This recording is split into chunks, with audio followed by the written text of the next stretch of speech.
Hello everyone, स्वागत है बेटा आप सबका हमारे इस नए लेक्चर में डेफिनेट इंटीग्रेशन के। और बेटा आपको याद होगा कि हम क्वेश्चंस की प्रैक्टिस स्टार्ट कर चुके हैं, थ्योरी हमारी खत्म हो चुकी है।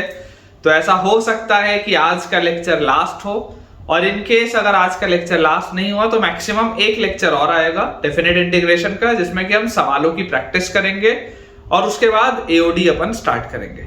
तो चलिए बेटा शुरुआत करते हैं। लेकिन लेक्चर के शुरुआत के पहले ही मैं आपको बता दूं कि आप में से जितने बच्चों ने अब तक हमारे टेलीग्राम चैनल को बेटा ज्वाइन नहीं किया है, आप जल्द से जल्द हमारे टेलीग्राम चैनल को ज्वाइन करिए। उसको ज्वाइन करने से आपको दो बेनिफिट है। पहला बच्चों बेनिफिट ये है कि कई बार ऐसा होता है कि जब मैं यूट्यूब में कोई लेक्चर पोस्ट करता हूं, और क्योंकि मैं एक दिन में 2 या 3 चीजें बेटा यूट्यूब में एवरीडे डालता हूं, तो कई बार होता है कि कोई वीडियो हाइड हो जाता है या बहुत एक टाइम के बाद दिखना बंद हो जाता है। तो इसलिए मैं हमेशा टेलीग्राम चैनल पर भी एक अपडेट डालता हूं कि भाई आज मैंने एक नया लेक्चर ये वाला पोस्ट किया, सो दैट कि आपका कभी भी कोई भी लेक्चर स्किप ना हो। और जो सेकंड एडवांटेज है बेटा वो बहुत काम का है कि हम क्लास में तो बहुत सारे सवाल प्रैक्टिस करते ही हैं, जैसे आज भी मैं आपको सिर्फ क्वेश्चंस की प्रैक्टिस कराऊंगा, लेकिन हमें अपने सिलेक्शन को इंश्योर करने के लिए, जेईई मेंस और एडवांस को क्रैक करने के लिए और भी बच्चों बहुत सारे सवालों को प्रैक्टिस करने की जरूरत है। और वो एक्स्ट्रा क्वेश्चंस हमको कहां से मिलेंगे? तो वो एक्स्ट्रा क्वेश्चंस आपको बेटा आपके टेलीग्राम चैनल पे मिलेंगे। इसलिए जल्द से जल्द आप टेलीग्राम चैनल ज्वाइन करिए और अपनी पढ़ाई को थोड़ा सा एक लेवल और ऊपर लेके चलिए। तो चलिए स्टार्ट करते हैं बेटा सवालों की प्रैक्टिस के साथ। अगर आपको फायदा हो रहा हो मेरे लेक्चर से तो वीडियो को एक लाइक जल्दी से कर दीजिए।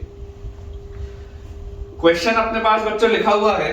आज का पहला सवाल है, late y is equal to fx is equal to let y is equal to fx is equal to x cube plus 3x square x cube plus 3x square plus 4x minus 8 x cube plus 3x square plus 4x minus 8, then the value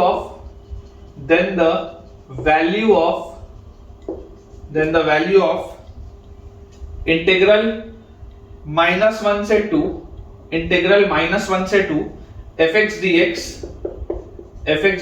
plus integral 0 से लेकर 20 तक f inverse x dx, ये आपको बेटा solve करना है। ठीक है, आप चाहें तो इस पे स्टार लगा सकते हैं, it is a good question. अब समझने वाली बात क्या है, याद करो मैंने आपको एक चीज सिखाई थी जो मेरे ख्याल से मेरा फर्स्ट लेक्चर था। डेफिनेट इंटीग्रेशन का जो पहला लेक्चर था बेटा, उसमें मैंने आपको सिखाया था कि इंटीग्रल a से b fx dx, ठीक है, सॉल्यूशन मैं आपको बता रहा हूं। इंटीग्रल a से b fx dx plus integral c से d f inverse x dx is equal to bd minus ac when fa is equal to c and fb is equal to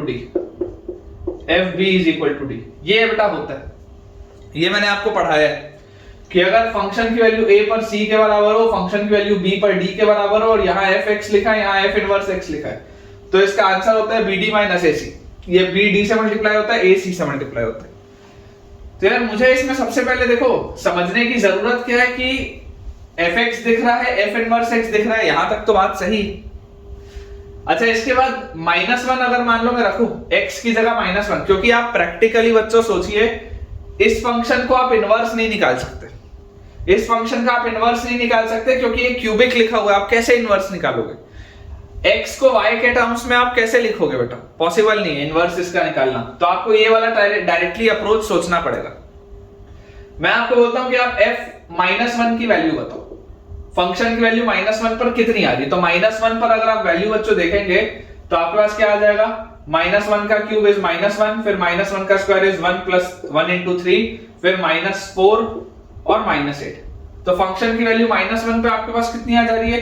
function की value बच्चों -1 पे आपके पास आ जा रही है -1 प्लस 3 2, और 2 और ये अपने पास आ जा रहा है कितना, दिस इज -10। फंक्शन की वैल्यू -1 पे कितना आ रहा है, -10। ठीक है, अच्छा फंक्शन की वैल्यू -1 के बाद फंक्शन की वैल्यू 2 पर कितनी आ रही है? फंक्शन की वैल्यू 2 पर देखो, अगर आपको फंक्शन की वैल्यू -1 पर 0 आ जाता तो आपके लिए ये प्रोफाइल बन जाती। समझने की कोशिश करो, मैंने फंक्शन की वैल्यू -1 पर क्यों निकाली कि अगर फंक्शन की वैल्यू -1 पर 0 आ जाती, अगर फंक्शन की वैल्यू a पर c के बराबर आ जाता तो फायदा होता, लेकिन यहां तो फायदा नहीं हो रहा। यहाँ पे तो फायदा नहीं हो रहा क्योंकि फंक्शन की वैल्यू -1 पर कितनी आ रही है, -10 आ रही है, 0 तो नहीं आ रही। कोई बात नहीं, फंक्शन की वैल्यू 2 पर निकाल के देखो। जैसे आप बेटा फंक्शन की वैल्यू 2 पर निकालेंगे, 2 क्यूब 8, फिर 2 स्क्वायर 4 इंटू 3 12, फिर 2 इंटू 4 तो +8 -8। यहां पर कुछ फायदा होता हुआ दिख रहा है, थोड़ा सा फायदा होता हुआ दिख रहा है। देखो फंक्शन की वैल्यू 2 पर कितनी आ रही है, 20 आ रही है। फंक्शन की वैल्यू 2 पर 20 आ रही है, फंक्शन की वैल्यू b पर d के बराबर आ रहा है। ये वाली कंडीशन सेटिस्फाई हो रही है, पहली वाली नहीं हो रही, पहली वाली नहीं हो रही। मैं आपको ये बोलता हूं आप -1 से 2 तक पूरा लिख रहे हो ना, आप ऐसा करो, आप एक बार फंक्शन की वैल्यू 0 पर निकालो। तो फंक्शन की वैल्यू 0 पर कितनी है कि 0 0 0 -8, इसमें भी फायदा नहीं। फंक्शन की वैल्यू 0 पर -8 है, इसमें भी फायदा नहीं है। 1 पर निकाल के देखो तो 1 पर क्या आ रही है फंक्शन की वैल्यू, -1 से 2 के बीच में। ऑब्वियसली देखो अगर सवाल दिया हुआ है तो सॉल्वेबल होगा, है ना, सॉल्वेबल होगा। तो आप इंटीग्रल पॉइंट्स पे एक बार वैल्यू निकाल के देखो आ क्या है। -1 पर अगर 0 के बराबर आ जाता तो मेरे को तुरंत फायदा होता, लेकिन फायदा हुआ नहीं। 2 पर 20 आ गया, वो फायदा है। फंक्शन की वैल्यू 2 पर 20 के बराबर आ गई, वो मेरा फायदा है। फिर फंक्शन की वैल्यू 0 पर -8 आ रही है, कोई फायदा नहीं है। फंक्शन की वैल्यू 1 पर कितनी आ रही है, अगर बच्चों मैं 1 पर चेक करूं तो 1 पर मुझे दिखता है ये आ जाएगा 1 का क्यूब 1 + 3 + 4 -8। यार ये तो 0 आ रहा है, ये तो 0 आ रहा है। फंक्शन की वैल्यू 1 पर 0 आ रहा है। तो तुम जरा सोच के देखो, ये जो सवाल बेटा तुम्हारे पास लिखा है कि इंटीग्रल -1 से लेकर 2 तक, -1 से लेकर 2 तक fx dx और प्लस इंटीग्रल 0 से लेकर 20 तक f इनवर्स x dx, ये बेटा तुम्हारे पास जो सवाल लिखा है, इसको अगर मैं थोड़ा सा मॉडिफाई करूं और मैं आपको लिख दूं कि आप ऐसा करो, आपको दिख रहा है ना कि फंक्शन की वैल्यू 1 पर 0 है, आप इसको ऐसे लिख लो, फंक्शन की वैल्यू -1 से 1। इस पूरी जो चीज है ना, ये पूरी चीज को मैं ब्रेक कर रहा हूं, इस पूरी चीज को बच्चों मैं ब्रेक कर रहा हूं। तो -1 से 1 दिस इज fx dx और प्लस 1 से 2, -1 से 1 और 1 से 2, बात एक ही है। -1 से 1 और 1 से 2, ये आपके पास दिया हुआ है fx dx, ठीक है, बात वही है, इसी को लिखा है। और प्लस आगे लिखा हुआ है 0 से 20 f इनवर्स x dx। ये लिखने से क्या फायदा हुआ, फायदा क्या हुआ बच्चों ये लिखने से? अब देखो फंक्शन की वैल्यू 1 पर 0 के बराबर है, फंक्शन की वैल्यू 1 पर 0 के बराबर है, बिल्कुल सही, फायदा है। फंक्शन की वैल्यू 2 पर 20 के बराबर है, फंक्शन की वैल्यू 2 पर 20 के बराबर है, फायदा है। तो अगर मैं सिर्फ इतने से हिस्से को फिलहाल देखूं, सिर्फ इतने से हिस्से को, तो यार इसका आंसर क्या आएगा? सिर्फ इतने से हिस्से का बच्चों आंसर होगा 2 × 20 मतलब 40 -1 × 0 मतलब 0। इतने से हिस्से का आंसर तो 40 आएगा। ये बात आती है समझ? BD - AC होता है बेटा, BD - AC। अगर फंक्शन की वैल्यू A पर C के बराबर हो, अगर फंक्शन की वैल्यू B पर D के बराबर हो, और अगर ये फंक्शन है और ये उसका इनवर्स लिखा है, तो देख लो 1 पर 0 के बराबर है, 2 पर 20 के बराबर है, तो 2 × 20 40 -1 × 0 0। इतना हिस्सा तो सॉल्व हो गया तुम्हारा, क्योंकि तुमको इनवर्स पता भी नहीं था, और अब तुमको पता हो या ना पता हो कोई फर्क नहीं पड़ता, क्योंकि ये तो सॉल्व हो चुका है। ये वाला हिस्सा मेरा बच गया। तो अब देखो अकेले इस फंक्शन को तो इंटीग्रेट करना आसान है। क्या लिखा हुआ है? इंटीग्रल ऑफ -1 से 1 x क्यूब के बाद प्लस 3x² और उसके बाद प्लस 4x -8 और उसके बाद बेटा ये आपके पास लिखा हुआ है प्लस 40 -0, तो उसको अलग से मैं लिख देता हूं इस तरीके से। ये अपने पास लिखा है ना, ये dx है और प्लस इसके बाद अपने पास लिखा हुआ है 40 -0, ये अपने पास बच्चों लिखा है। अब आपको एक चीज पता है, इसको थोड़ा सा मैं क्लियर कर लेता हूं। आपको बेटा ये वाला चीज का ऑलरेडी आइडिया है कि जब हमारे पास सिमेट्रिकल लिमिट्स होती हैं, -a से a या -b से b या -1 से 1, सिमेट्रिकल लिमिट्स में ये जो ऑड फंक्शन होते हैं इनका आंसर तो 0 आता है। सिमेट्रिकल लिमिट्स में ये जो ऑड फंक्शंस होते हैं बेटा, ऑड फंक्शंस जिसमें लीनियर पावर होता है, उसका आंसर तो क्या आता है? 0 आता है। प्रॉपर्टी है, याद करो, मेरे को याद नहीं 4 या 5 थी प्रॉपर्टी। सिमेट्रिकल फंक्शंस में जो आपके पास सिमेट्रिकल लिमिट्स में जो ऑड फंक्शन होते हैं उसका वैल्यू क्या आता है? 0। उसके बाद क्या बचा? उसके बाद वाली चीज को आप लिख सकते हो ट्वाइस ऑफ इंटीग्रल 0 से 1, ट्वाइस ऑफ इंटीग्रल 0 से 1 3x² - 8। इवन फंक्शन वैसे ही लिखा रह जाएगा, twice of integral 0 to 1 3x² - 8, even function वैसे ही लिखा रह जाएगा, और प्लस 40। ये अपने पास आंसर है। इसको अगर आप इंटीग्रेट करोगे, x² का होता है x³ / 3, तो यहां आएगा x³ और 8 के साथ आ जाएगा -8x। फ्रॉम 0 to 1 और इस पूरे के आगे बच्चों लगा हुआ है एक 2 और प्लस 40, तो 1 रखोगे तो 1 माइनस 8 इज -7, -7 into 2 इज -14, 0 रखोगे तो खत्म है पूरी चीज। तो -14 प्लस 40, मेरे हिसाब से यार आंसर इसका 26 आ रहा है। देख लो, मेरे हिसाब से तो इसका आंसर 26 आ रहा है और बिल्कुल सही है बेटा, बिल्कुल सही है। बहुत ही शानदार सवाल, कंसेप्ट रिवाइज करने के लिए मैं आपको फिर बोल रहा हूँ, पूरे लेक्चर में मैं जितने आपको सवाल कराऊंगा मैं लाइन से आपको सारी चीजें रिवाइज करा दूंगा, क्योंकि revision is the key for your success. आप जितना ज्यादा बच्चों रिवीजन करेंगे, जितने ज्यादा आप सवालों की प्रैक्टिस करेंगे, उतना आपके लिए फायदा ज्यादा होगा। नेक्स्ट अपने पास बच्चों सवाल लिखा है, integral from 0 to 1 root over x plus under root of x square plus 1 divided by x square plus 1 dx। ये अपने पास बच्चों सवाल लिखा है, आप देख सकते हैं एक बड़ा सा रेडिकल साइन है रूट ओवर और अंदर लिखा है x plus root x square plus 1 divided by x square plus 1। अब यार जो बेटा इसमें मोस्ट मुझे लॉजिकल चीज समझ में आती है कि इसको थोड़ा सा सिंप्लीफाई करना ज्यादा बेटर होगा। तो अगर मैं इसको बच्चों थोड़ा सा सिंप्लीफाई करूं तो मैं आपको बोलता हूं इसको अपन ऐसा लिख लेते हैं। सिंप्लीफाई अगर हम इसको थोड़ा सा करें तो हम इसको कैसा लिख सकते हैं, इंटीग्रल 0 to 1, मैं बोलता हूं आपको ये जो लिखा हुआ x plus root over x square plus 1 divided by x square plus 1, इस रूट के अंदर ही ये जो बेटा बड़ा वाला रूट है, इस रूट के अंदर ही आप एक बार x plus root over x square plus 1 से और मल्टीप्लाई डिवाइड कर दो। x plus root over x square plus 1 से आप एक बार और मल्टीप्लाई डिवाइड कर दो।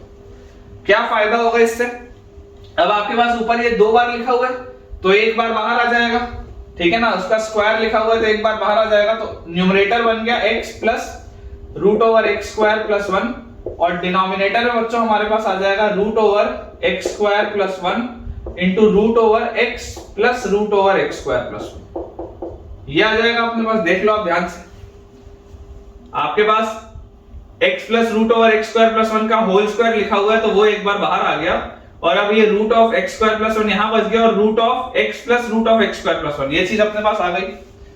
अब यार ये करने से कुछ और बेनिफिट हुआ क्या, अगर मैं ये आपके पास बेटा किया हूं, सोच के देखो, अगर मैं आपको बोल दूं कि let x plus root over x square plus 1 is equal to t square, मान लो अगर मैं इसको टी स्क्वायर बोलूं, ये जो रूट के अंदर की चीज है x plus root over x square plus 1, अगर मैं इसको टी स्क्वायर बोल दूं तो यहां से मेरे पास क्या चीज आ जाएगी, यहां से बेटा मेरे पास आ जाएगा, इसको अगर मैं डिफरेंशिएट करूंगा तो डिफरेंशिएट करते ही अपने पास आएगा 1 plus 1 by 2 root over x square plus 1 और इनटू x स्क्वायर का 2x, this will be equal to 2t dt। ये चीज आएगी अपने पास, ये वाले 2 से ये वाला 2 तो कैंसिल आउट हो गया, तो यहां से अपने पास आ गया, लिख लेते हैं एक बार इसको, अगर आप थोड़ा सा बच्चों सिंप्लीफाई करें तो root over x square plus 1 root over x square plus 1 plus x by root over x square plus 1, this is equal to अपने पास क्या आ जाएगा, 2t dt, ये आ जाएगा अपने पास, देख लो आप। और जैसे ये चीज आई तो यार ये जो पूरा था, ये पूरा तो क्या था, ये जो पूरा हुआ लिखा हुआ था आपके पास, अच्छा यहाँ पर एक आपके पास, यहाँ पर आप dt by dx लिख लो, इस पूरे के साथ dx भी आएगा तो आप इसको dt by dx लिख लो, कोई दिक्कत नहीं। अब यार ये x plus root over x square plus 1 तो क्या है, t स्क्वायर है, तो t square by root over x square plus 1, this is equal to 2t dt by dx।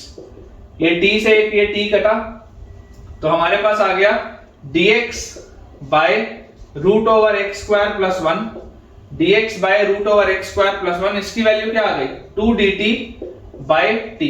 देख लो ये चीज आ गई अपने पास, dx by root over x square plus 1 is equal to 2 dt by t। थोड़ा सा कॉम्प्लिकेटेड तो होगा ही यार, अब आखिरी में अपन पहुंच रहे हैं। तो आपके पास ये जो सवाल था, ये सवाल अब किस में कन्वर्ट हो गया, इंटीग्रल ऑफ लिमिट्स देखते हैं। 0 अगर रखोगे 0 0 1 आएगा यहाँ पे, अगर आप 1 रखोगे तो 1 1 प्लस 1 इज 2, तो 1 प्लस रूट 2, देख लो, और t आ जाएगा root over 1 plus root over 1 plus root 2, ये आ जाएगा आपके पास, ठीक है। जैसी बच्चों ये चीज आपके पास आ गई और यहां से हमारे पास लिखा है x plus root over 1 plus x square, तो x plus root over 1 plus x square को तो मैंने t स्क्वायर बोला है, तो दिस इज टी स्क्वायर, और फिर dx by root over x square plus 1, तो dx by root over x square plus 1 है 2 dt और बाय t, और नीचे अपने पास root over x plus root over x square plus 1 लिखा हुआ है, तो ये आपके पास आ जाएगा t, ये आएगा आपके पास, देख लो आप। इसको अगर किसी को बेटा समझने में प्रॉब्लम आ रही होगी तो आप ऐसा ही बोल सकते हो कि आप root over x plus root over x square plus 1 को अगर t बोल देंगे तो this implies x plus root over x square plus 1 will be equal to t square, ऐसा भी आप लिख सकते हो, एक ही बात। अगर लिमिट्स बदलने में किसी को भी प्रॉब्लम आ रही होगी तो आप ऐसे भी लिख सकते हैं। तो ये जो dx by root over x square plus 1 था, dx by root over x square plus 1 आपके पास आ गया 2 dt बाय t, और उसके ऊपर ये वाली पूरी चीज थी टी स्क्वायर और ये नीचे वाली चीज थी टी, तो क्लियरली टी से यार टी स्क्वायर ये तो पूरा कट गया, तो बचा क्या 2 बाहर, और dt का integration t limit from 1 to root over root 2 plus 1, तो आंसर क्या आ जाएगा twice of root over root 2 plus 1 और माइनस 1, ये आंसर आएगा बेटा, देख लो, twice of root over root 2 plus 1 minus 1, बिल्कुल सही। Again a very good question बेटा।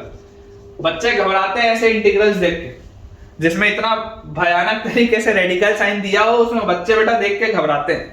तो मेरे हिसाब से again it is a very good question, ये आपके पास आंसर आएगा बेटा, ठीक है, नोट कर लीजिए, और कोई भी डाउट आने पे आप कमेंट बॉक्स में पूछ सकते हैं। अगला बच्चों अपने पास सवाल दिया हुआ है, जेई एडवांस लेवल का क्वेश्चन है, अच्छा क्वेश्चन है, ठीक है, it is a question of JEE advance level. Question अपने को दिया है, if the value of integral, if the value of integral, if the value of integral 0 से पाई बाय 2, 0 से pi by 2 cos x raised to the power 2011 multiplied by sin of 2013x multiplied by sin of 2013x dx, ये question है। इस integral की value from 0 to pi by 2 is a by b, is a by b, is a by b where a and b are co-prime, where a and b are co-prime, where a and b are co-prime। तो हमें दिया हुआ है find the value of 2a plus b, find the value of 2a plus b, ये अपने पास बच्चों question है, ठीक है। देखिए अप्रोच बेटा मैटर करता है, अप्रोच बहुत ही शानदार इसका अप्रोच है और थोड़ा सा डिफिकल्ट है, एक बार में सोच पाना थोड़ा सा मुश्किल है, एक बार में इसको सोच पाना थोड़ा सा मुश्किल है। आपको ये चीज तो समझ में आनी चाहिए कि यार यहाँ पर पावर 2011 लिखा है, यहाँ पर पावर 2013 लिखा है, मतलब इसको थोड़ा सा ब्रेक वेक करके ही करना पड़ेगा सॉल्व। रेगुलर अप्रोच से तो आप सॉल्व कर नहीं सकते, यहाँ पर ब्रेकेज आएगा कहीं पे। मैं आपको बोलता हूँ इसका वैसे लिखो, integral 0 to pi by 2, integral 0 to pi by 2 cos x raise to the power 2011 और मल्टीप्लाइड बाय आपके पास जो लिखा है साइन ऑफ, ये जो 2013x है इसको क्या मैं ऐसा लिख सकता हूं 2012x प्लस x dx, ऐसा लिख सकते हैं 2013x को अपन 2012x प्लस x। ये मैं ऐसा क्यों लिख रहा हूं, ऐसा बच्चों मैं इसलिए लिख रहा हूं कि यार मुझे ऐसा लग रहा है कि कहीं पर जब इसको हम थोड़ा सा सॉल्व करेंगे, डिफरेंशिएट करेंगे, तो हो सकता है वो पावर बन जाए। It is quite possible. एक बार अप्रोच करके देखते हैं कि आता क्या है। ब्रेक तो करना पड़ेगा, ये बात तो निश्चित है। अब यार जैसे मैंने ये लिखा, तो इसको अगर मैं ओपन अप करूं तो मैं इसको कैसे ओपन अप करूंगा, 0 से pi by 2 cos x raise to the power 2011 into sine of a plus b sin a cos b, तो sin a cos b plus cos a sin b, तो cos a sin b, ये आ जाएगा अपने पास sin a cos b plus cos a sin b। और जैसे ये चीज आई तो अब ये मेरे पास लिखा हुआ integral from 0 to pi by 2, इसको डिस्ट्रीब्यूट करते हैं तो sine of 2012x, sine of 2012x into cos x raise to the power 2012 into cos x raise to the power 2012, क्योंकि ये cos x की पावर 1 और cos x की power 2011, ये dx।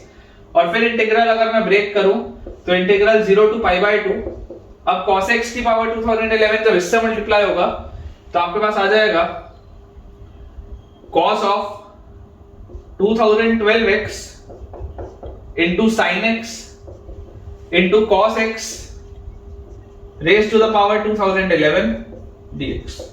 यार मुझे ऐसा लग रहा है कि इसमें अगर मैं बाय पार्ट्स लगाऊंगा ना तो ये टर्म बनेगा।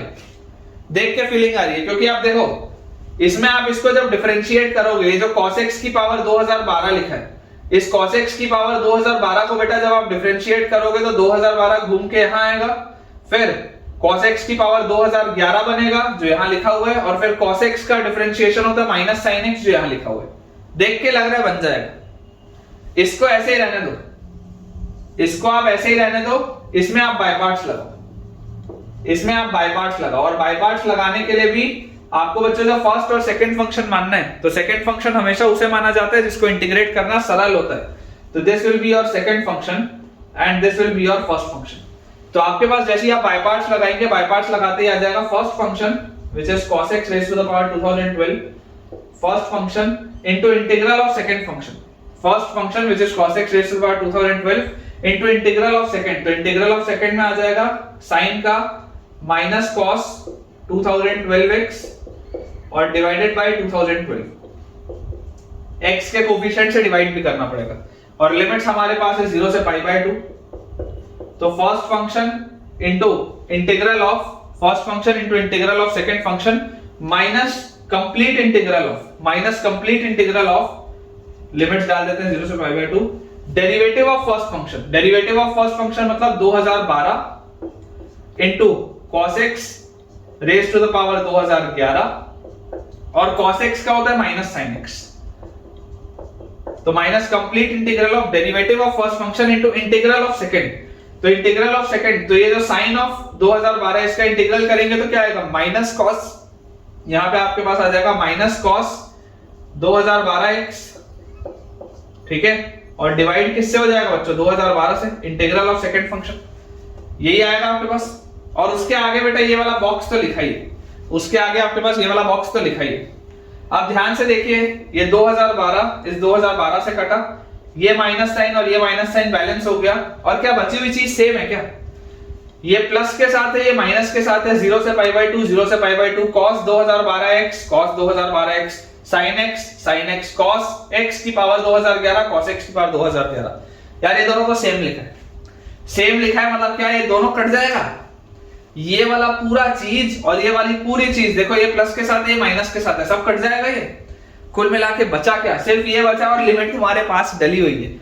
जैसे बेटा आप माइनस साइन को बैलेंस करना अगर चाहोगे तो आप लिमिट इंटरचेंज कर सकते हो। तो आपके पास ये आ जाएगा cos x raise to the power 2012 multiplied by cos of 2012x divided by 2012, और लिमिट्स को आप इंटरचेंज कर दो माइनस साइन को बैलेंस करने के लिए। तो limits will be from π/2 to 0, limits will be from π/2 से लेकर 0 तक।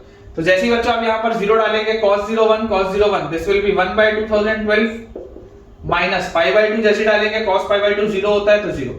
तो फाइनल आंसर आपके पास कितना आ रहा है, 1/2012 आ रहा है, ये आपका आंसर आ रहा है। आपको लिखा हुआ था कि ये जो पूरी चीज है ये सिंपलीफाई होती है a/b में, where a and b are co-prime। ये पूरी चीज जो बच्चों होती है सिंपलीफाई, वो होती है a/b में, where a and b are co-prime। तो आपको क्लियरली दिखाई दे रहा है a का वैल्यू 1 है, b का वैल्यू 2012 है। Find the value of 2a plus b, तो 2 into 1 plus 2012, तो फाइनल आंसर जो आपके पास आएगा that will B 2014। Final answer बच्चों आपके पास आ जाएगा 2014। देख लीजिए, बहुत ही शानदार सवाल है, गजब का सवाल है। ये सवाल बच्चों आपको कैसा लगा मुझे आप कमेंट सेक्शन में बताइएगा। मेरे हिसाब से तो 3 स्टार क्वेश्चन, 5 स्टार तो नहीं बोलूंगा लेकिन 3 स्टार क्वेश्चन तो जरूर है। या अगर ये सवाल का आपको कंसेप्ट अच्छा लगा हो तो कमेंट में मुझे जरूर बताइए। चलिए अगला बच्चों अपने पास सवाल लिखा हुआ है, integral from -1 to 1, integral from -1 to 1 dy dx of 1 upon 1 plus e raised to the power 1/x, ठीक है, और यहां पर है dx। ये अपने पास बच्चों सवाल लिखा है, आपको इंटीग्रेट करना है डिफरेंशियल ऑफ दिस का। मतलब डेरिवेटिव ऑफ इसका आपको इंटीग्रेशन करना है, ठीक है। ये अपने पास सवाल दिया हुआ है, लिमिट है -1 से 1। अब इसमें कॉमन मिस्टेक क्या होती है? कॉमन मिस्टेक मैं आपको पहले कॉमन मिस्टेक बता देता हूं, फिर इसको अपन ओरिजिनल सॉल्व करेंगे। ये बात तो आपको समझ में आती ही है, ये बात तो बच्चों हर बच्चे को समझ में आती है कि यार डेरिवेटिव भी लिखा है, इंटीग्रल भी लिखा है, तो फाइनली सॉल्व होके तो 1/1 प्लस e की पावर 1/x ही आएगा। ये बात तो सबको आती है समझ में कि यार उसका डिफरेंशिएट कर रहे थे, आपके पास ये एक फंक्शन था, देखो आपके पास ये फंक्शन था, आप इस फंक्शन को पहले डिफरेंशिएट किए, फिर आप इस फंक्शन को इंटीग्रेट किए, तो भाई साहब आएगा तो वही। f(x) एक फंक्शन है, उसको मैं पहले डिफरेंशिएट किया तो f' हो गया, फिर इंटीग्रेट किया तो भाई साहब फिर तो वही आएगा ना यार, डेफिनेट इंटीग्रेशन है, कांस्टेंट ऑफ इंटीग्रेशन तो आएगा नहीं, सेम चीज आएगी। तो ये बात तो समझ में आती है कि निकल के तो यही आएगा इंटीग्रल से। बच्चा गलती ये करता है कि वो डायरेक्टली लिमिट डाल देता है -1 से 1 और इसका आंसर वो बोल देता है कि सर इसका आंसर आ जाएगा 1/1 प्लस e की जगह x की जगह 1 रखूंगा तो 1/1 प्लस e, और माइनस जैसे -1 रखूंगा तो 1/1 plus e raise to the power -1, ये आ जाएगा। तो यहां से आपके पास ये e की पावर -1 मतलब क्या होता है 1/e, और 1/e होता है आपके पास e प्लस 1, और ये e घूम के आ जाएगा ऊपर, ये आपके पास आएगा, है ना। और 1 minus e by 1 plus e, ये आंसर आपको लगता है, बट दिस इज रॉन्ग। हमको बच्चों ये आंसर लगता है, बट ये आंसर बिल्कुल भी नहीं आएगा, दिस इज रॉन्ग। इंपॉर्टेंट बात क्या है? इंपॉर्टेंट बात इसमें ये है कि आपको नोट डाल के लिखना पड़ेगा। मैंने आपको प्रॉपर्टी में बताया है कि whenever the function is discontinuous, whenever the function is discontinuous, whenever the function is discontinuous, then the limits have to be broken. Discontinuous, then the limits have to be broken. Then the limits have to be broken. बोलने का मतलब क्या है? जरा ध्यान से बच्चों सोच के देखिए कि क्या यहाँ पर डिसकंटिन्यूटी 0 पे आ रही है क्या? सोच के देखो, discontinuity at x equal to 0, x equal to 0 पर बच्चों क्या आ रहा है? डिसकंटिन्यूटी आ रहा है। तो अगर x इक्वल टू 0 पर डिसकंटिन्यूटी आ रहा है तो आप डायरेक्टली नहीं सॉल्व कर सकते थे। देख लो, आप x की वैल्यू 0 नहीं रख सकते ना, इंटीग्रेट होके तो यही निकलेगा 1/1 plus e raise to the power 1/x, integrate होके यही निकलेगा। लेकिन आप डायरेक्टली इसमें -1 से 1 नहीं रख सकते आंसर, आपको इसको ब्रेक करना पड़ेगा -1 से लेकर 0 तक, मतलब रेदर 0 माइनस तक, और उसके बाद 1 plus e raise to the power 1/x from 0 plus से लेकर 1 तक ब्रेकेज आएगा बेटा, समझो। इसको आपको दो लिमिट्स, दो इंटीग्रल में ब्रेक करना पड़ेगा। एक इंटीग्रल चलेगा -1 से लेकर 0 माइनस तक, अगला इंटीग्रल चलेगा 0 प्लस से लेकर 1 तक, क्योंकि एग्जैक्ट 0 तो आप रख नहीं सकते। ये सॉल्व करना है, ये नहीं सॉल्व करना। इसमें गलतियां होती है, जानबूझ के ये सवाल लिए क्योंकि मिस्टेक होता है। अगर मुझे इसको बच्चों सॉल्व करना है तो यहां से देखो मेरे पास क्या चीज आ जाएगी। जैसे ही मैं 0 माइनस रखूंगा, 0 माइनस मतलब नेगेटिव में एक बहुत छोटा सा नंबर, नेगेटिव में एक बहुत छोटा सा नंबर, तो ये आपके पास आ जाएगा 1/1 plus e raise to the power 0 minus. अगर आप रखोगे बेटा तो 0 माइनस मतलब नेगेटिव नंबर है और बहुत छोटा नंबर है, तो यहां पर माइनस इंफिनिटी आएगा। सोच के देखो, यहां पर आपके पास माइनस इंफिनिटी आएगा, पहली बात। उसके बाद -1 अगर रखोगे तो 1/1 plus e raise to the power -1, ये चीज आ गई सबसे पहले। जैसे ही आपने यहाँ पर 0 माइनस रखा तो 1/0 क्या होता है? 1/0 इनफाइनाइट होता है, और 0 माइनस था इसलिए माइनस इनफाइनाइट, प्लस इसके बाद यहाँ पर क्या लिखा है? जैसे ही 1 रखोगे तो 1/1 प्लस e, और माइनस जैसे ही आप 0 प्लस रखेंगे तो 1/1 plus e raise to the power 1/0 plus, तो 1/0 क्या होता है? इन्फिनिटी होता है, प्लस का है तो इन्फिनिटी रहेगा। ये है बेटा सॉल्व करने का। इस बात को थोड़ा ध्यान से आप समझिए। जब आप 0 माइनस की तरफ जाएंगे तो 1/0 माइनस क्या होगा? 1/0 माइनस माइनस इंफिनिटी की तरफ होगा, और जब आप 0 प्लस की तरफ जाएंगे तो 1/0 प्लस क्या होगा? 1/0 प्लस इंफिनिटी की तरफ होगा। ये बात समझ में आनी चाहिए, ठीक है ना। ये चीज अपने को बेटा रियलाइज होनी चाहिए कि 0 माइनस मतलब नेगेटिव नंबर, तो 1/0 इनफाइनाइट होता है लेकिन नेगेटिव इनफाइनाइट, क्योंकि 0 माइनस है, और 1/0 इनफाइनाइट होता है, पॉजिटिव है तो इनफाइनाइट ही रहेगा। तो यहां पर आप देखो e की पावर माइनस इंफिनिटी, e की पावर माइनस इंफिनिटी को क्या आप 1/e की पावर इंफिनिटी बोल सकते हैं? अब 1/e की पावर इंफिनिटी, यार ये तो पूरी चीज किसकी तरफ निकलेगी? 0 की तरफ।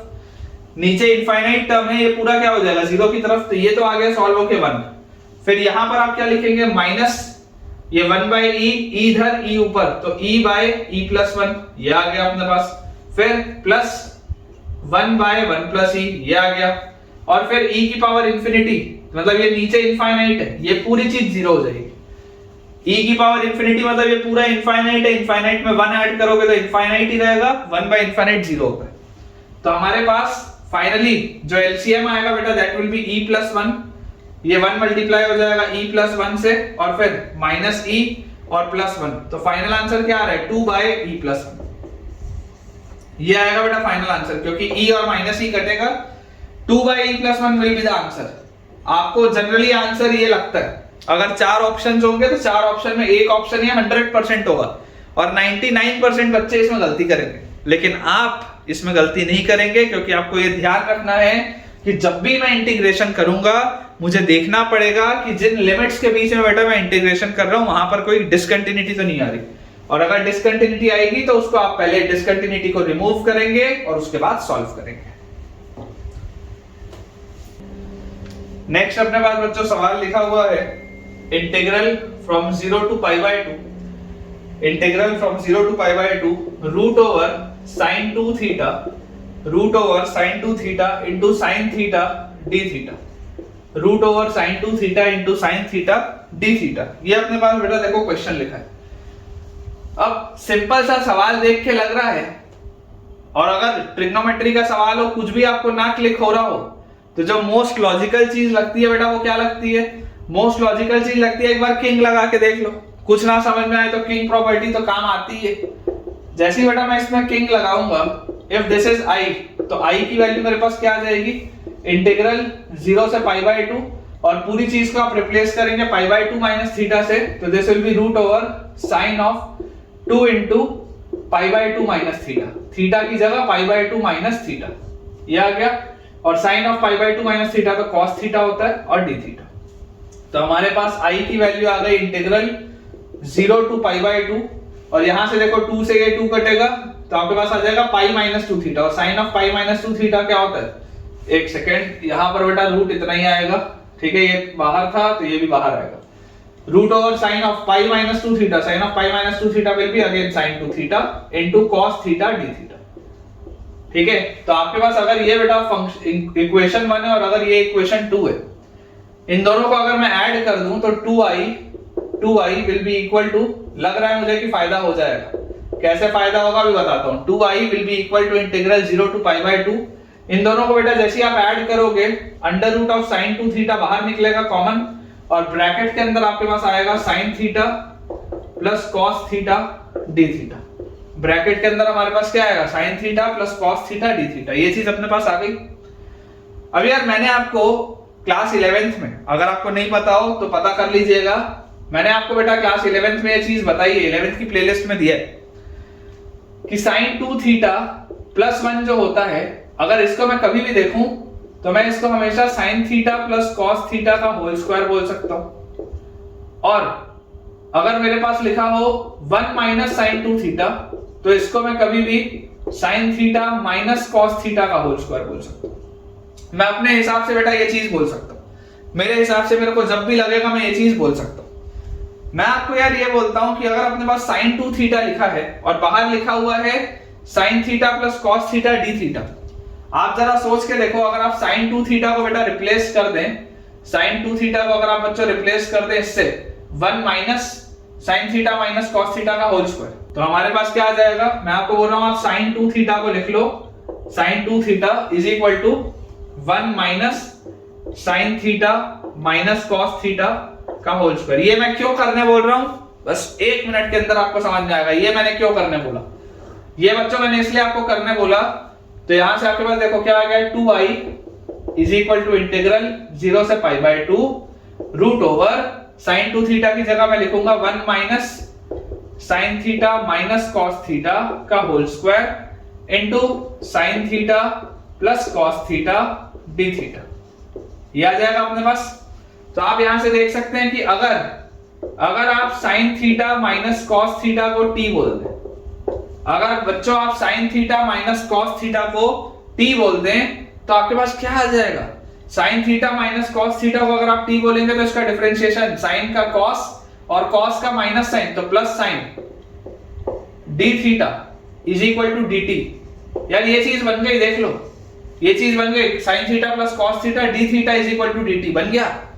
ये मुझे दिखाई दे रहा है ना बाहर, ये किसका डेरिवेटिव होगा, ये इस वाले में डेरिवेटिव आएगा। अगर मैं इसको इससे रिप्लेस करता तो फायदा नहीं होता, अगर बेटा मैं इसको इससे रिप्लेस करता तो उतना फायदा नहीं होता जितना फायदा इसमें हो रहा है। It is a very critical step. Star लगा देता हूं, अच्छे सवाल करा रहा हूं तुमको, पसंद आ रहे हो तो एक जल्दी से बेटा वीडियो को लाइक और कमेंट एक ड्रॉप करें अगर आपको अच्छा लग रहा हो तो यहां से आपके पास आ गया 2i is equal to integral root over, अंदर क्या लिखा हुआ है 1 minus sine theta minus cos theta is t, तो 1 माइनस t स्क्वायर, और ये जो आगे की पूरी कहानी लिखी है दैट इज dt। और लिमिट्स अगर मैं बोलूं तो 0 रखूंगा तो 0 रखते ही sin 0 0 cos 0 1 तो -1, और पाई बाय 2 रखूंगा sin पाई बाय 2 1 और cos पाई बाय 2 0, -1 से 1 ये लिखा हुआ है। आप देख सकते हैं t से रिप्लेस करने में कोई फर्क नहीं पड़ रहा है, तो आप यहां पर प्रॉपर्टी का इस्तेमाल करते हुए इवन फंक्शन है इसको आप लिख सकते हैं 0 से 1 बाहर 2 और root over 1 minus t square dt। 2 से ये 2 कट गया और 0 से 1 में आपके पास लिखा हुआ है क्या, root over 1 minus t square. अब अगर आप चाहें तो एक बार बेटा इसमें आप और सब्स्टिट्यूशन कर लीजिए, कोई दिक्कत की बात नहीं। आप यहां पर रख दो t को, अगेन क्या रख सकते हो, साइन ऑफ अल्फा रख दो, t को आप बेटा साइन ऑफ अल्फा रख दो, कोई दिक्कत नहीं है। तो जैसे ही आप यहां पर t को साइन ऑफ अल्फा रखेंगे तो आप इसको लिखे यहां पे ऐसे t is equal to sine alpha let, ठीक है, थीटा वापस मत रखना नहीं तो कंफ्यूजन हो जाएगा।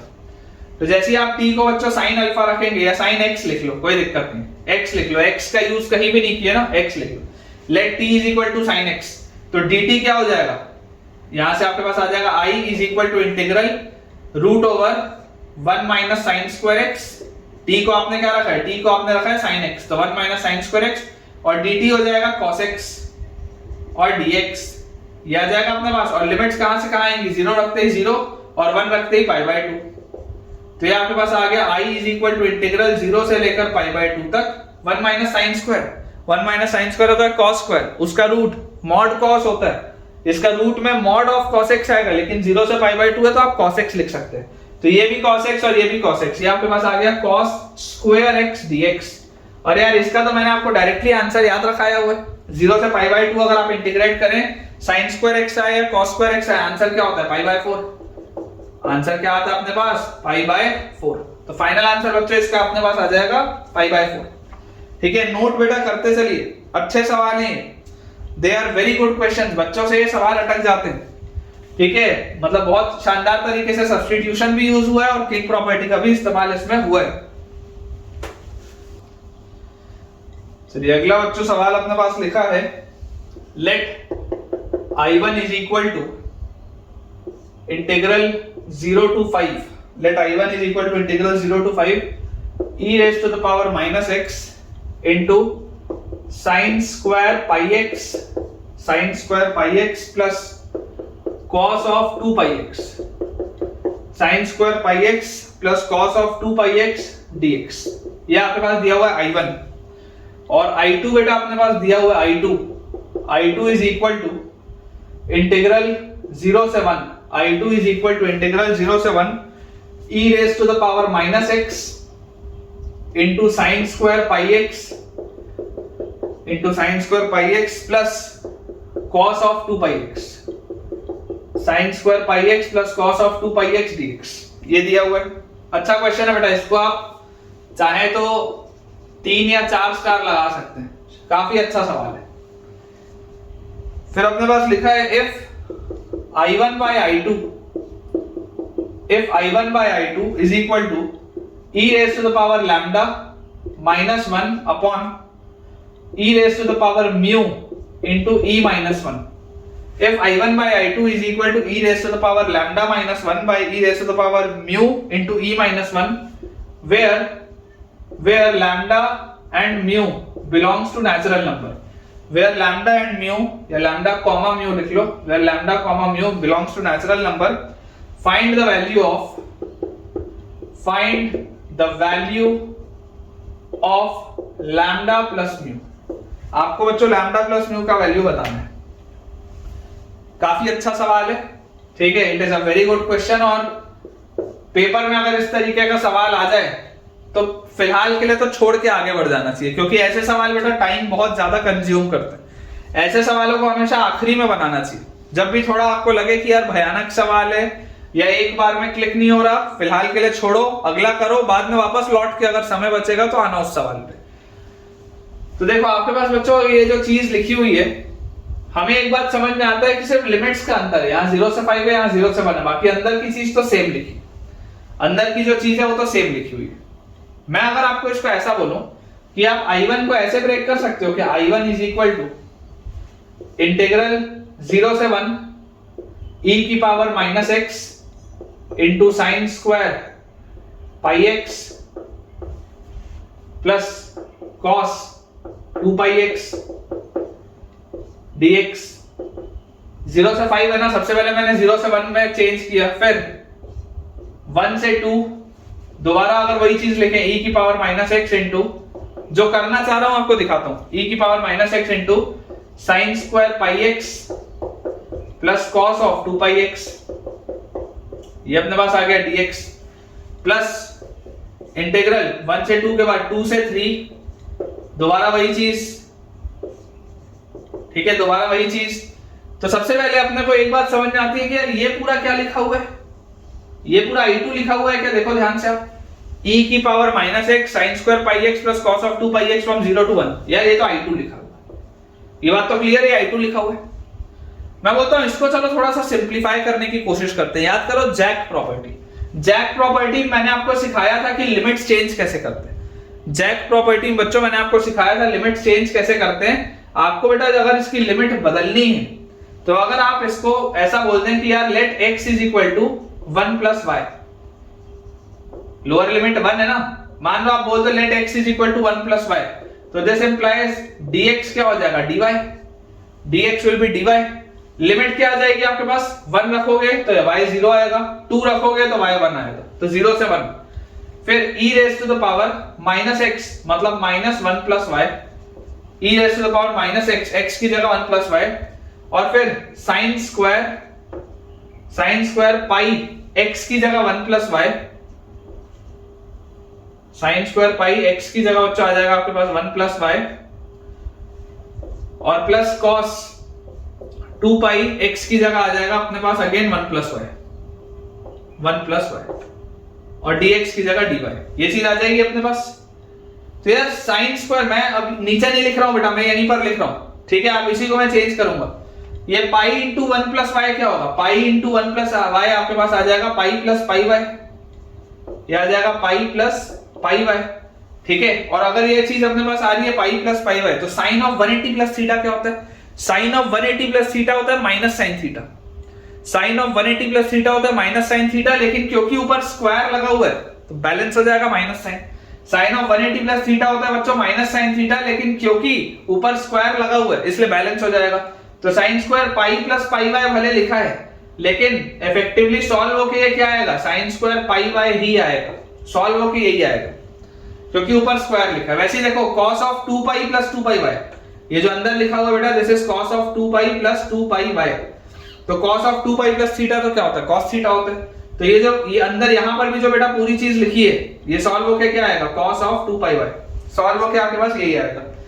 तो इफेक्टिवली अपने पास लिखा क्या है, अपने पास बेटा ये लिखा हुआ है देखो e की पावर -1 और माइनस वाई, इसको आप ऐसा लिख सकते हो क्या, e की पावर -1 तो बाहर आ जाएगा, तो 1 बाई e इंटीग्रल 0 से 1, 1 बाई e इंटीग्रल 0 से 1, और e की power -y into sine square pi y plus cos of 2 pi y dy, ऐसा इसको लिख सकते हैं क्या अपन, देखो ये जो e की पावर आपके पास लिखा हुआ है -1 प्लस वाई, इसको आप क्या लिख सकते हो, this can be written as e की पावर -1 माइनस वाई, या इसको आप लिख सकते हो 1 बाई e इंटू e की पावर -y। बात देखिए, तो मैंने वही लिखा है, 1 बाई e तो कांस्टेंट है, इस 1 बाई e को मैंने बाहर निकाल दिया, और उसके बाद e की power -y sine square pi y plus cos of 2 pi y वैसे ही रहने दिया।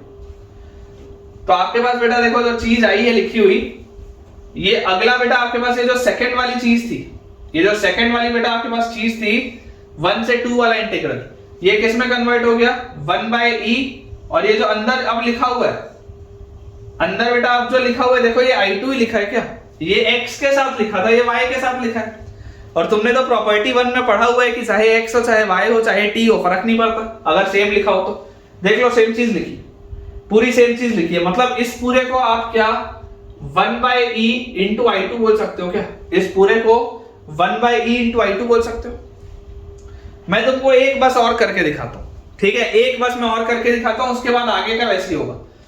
यहां पर आपने 2 से 3 किया, फिर आप इसको 3 से 4 करेंगे, फिर आप इसको 4 से 5 करेंगे। इंटीग्रेट जो आप करेंगे, मैंने 0 से 1, 1 से 2, 2 से 3, 3 से 4, 4 से 5, 5 जगह है। एक को मैं आपको सॉल्व करके दिखा दिया कि ये वाला सॉल्व होके आ रहा है 1 बाय ई इंटू i2। थोड़ा मेहनत वाला सवाल है, ऐसे सवाल बेसिकली जो होते हैं बेटा वो नंबर काटने के लिए होते हैं, ताकि फुल मार्क्स ना हो जाए, नंबर काटने के लिए ऐसे सवाल होते हैं मेहनत वाले। लेकिन अगर कोई भी होशियार बच्चा होगा ना तो वो लॉजिकली पकड़ लेगा यहाँ से आंसर क्या आएगा। कोई भी होशियार बच्चा मतलब इतना सिर्फ ये चीज देख के समझ जाएगा आगे का क्या होने वाला। चलो मैं तुमको एक और करके दिखाता हूँ, ये वाला मैं तुमको करके दिखाता हूँ। यहां पर अपन इसको करते हैं, क्या लिखा हुआ है अपने पास, अपने पास लिखा हुआ है integral 2 to 3 e raised to the power minus x into sin square pi x और plus cos 2 pi x dx। ये लिखा हुआ है अपने पास sin square pi x plus cos 2 pi x dx। अब देखो अगेन जैक प्रॉपर्टी का इस्तेमाल करते हुए अगर मैं आपको बोल दूं कि यार x को आप बदल दो लेट अस से 2 प्लस t से, यहां पर y से बदले थे, यहां पर आप t से बदल दो 2 प्लस t से, तो आपके पास क्या आ जाएगा dx विल बी dt, और लिमिट्स क्या हो जाएंगी देखो 2 रखोगे तो 0 और 3 रखोगे तो 1, तो 0 से 1 e की पावर x की जगह मतलब माइनस ऑफ x की जगह आपके पास आ जाएगा 2 प्लस t, और उसके बाद अंदर क्या लिखा हुआ है sin स्क्वायर पाई x, तो पाई x क्या आ जाएगा 2 पाई प्लस पाई t, यही आएगा देख लो, पाई इंटू एक्स है ना, तो पाई इंटू एक्स क्या होगा 2 पाई प्लस पाई टी, और plus cos of 2 pi x, तो 2 पाई एक्स क्या आ जाएगा 4 पाई प्लस 2 पाई टी, 4 पाई प्लस 2 पाई टी डायरेक्टली लिख रहा हूं मैं, और dx की जगह क्या आ जाएगा dt। तो यार ये sin square 2 pi plus pi T तो क्या होगा sin स्क्वायर पाई टी ही आएगा। बेटा आप ये समझो ये स्क्वायर लगा ना, स्क्वायर की वजह से सेम चीज ही आएगी आपके पास। ये जो cos of 4 pi plus 2 pi T लिखा है, बेसिकली ये cos के अंदर क्या आएगा 2 पाई टी ही तो आएगा, cos के अंदर वही चीज तो आएगी। तो यार इसको मैं ऐसा नहीं लिख सकता क्या, ये e की पावर -2 है, अगर इसको बाहर ले लूं तो this is 1 bye e square, और उसके बाद जो भी लिखा होगा 0 से 1 e की power -t sin square pi t plus cos of 2 pi t, वही तो लिखा है, सिर्फ ये t में लिखा है, ये x में लिखा है, बाकी चीज तो वही है। तो 1 बाय e स्क्वायर बाहर लिया और अंदर जो पूरी चीज लिखी है वो दोबारा i2 लिखी है। तो अगर बच्चों आपको ये बात समझ में आनी चाहिए कि पहला वाला i2 था, दूसरा वाला 1 बाय e इंटू i2 आया, ठीक है, तीसरा वाला 1 bye e square into i2 आया, तो 100% चौथा वाला क्या आएगा, चौथा वाला आएगा 1 bye e cube into i2, और पांचवा वाला आपके पास आएगा 1 बाय e की पावर 4 इंटू i2। पैटर्न है ना, पैटर्न चल रहा है, तभी तो देखो e के पावर्स में लिखा है सारी चीज, ये पैटर्न चल रहा है, ये बस पैटर्न अपने को पकड़ना था। तो अगर बेटा ये पैटर्न हमने पकड़ लिया तो इतने से जगह में आप इसको सॉल्व कर लेते हैं, तो फाइनली आपके पास i1 क्या आ रहा है, i1 अपने पास आ जा रहा है i1 is equal to i2 plus 1 bye e i2 plus 1 bye e square i2 plus 1 bye e cube i2 plus 1 bye e की पावर 4 i2, फाइनली e की पावर 4 तक लिखा है। तो दिस विल बी, ये सारे में i2 है, i2 कॉमन ले लो, i2 कॉमन ले लो, अंदर आपके पास आ जाएगा 1 plus 1 bye e plus 1 bye e square plus 1 bye e cube plus 1 bye e की पावर 4, ये आपके पास आएगा। तो i1 बाय i2 कितना आएगा, i1 बाय i2 बच्चों अगर आप निकालेंगे तो यार ये तो एक ज्योमेट्रिक प्रोग्रेशन है, इस ज्योमेट्रिक प्रोग्रेशन में टोटल नंबर ऑफ टर्म्स कितने हैं 5, और इसमें पहला टर्म है 1 और कॉमन रेशियो क्या है 1 bye e, total number of terms 5 हैं, पहला टर्म है 1 और कॉमन रेशियो है 1 बाय e। थोड़ा सा इसको बेटा अपन क्लियर करते हैं। तो यहां से देखिए बेटा, जैसे ही आपने ये लिखा तो आपको अब क्या दिखाई दे रहा है कि ज्योमेट्रिक प्रोग्रेशन है, तो i1 by i2 this will be equal to a into common ratio r raise to the power n, n क्या है total number of terms 5, n -1 by r -1 by r minus 1, ये अपने को solve करना है।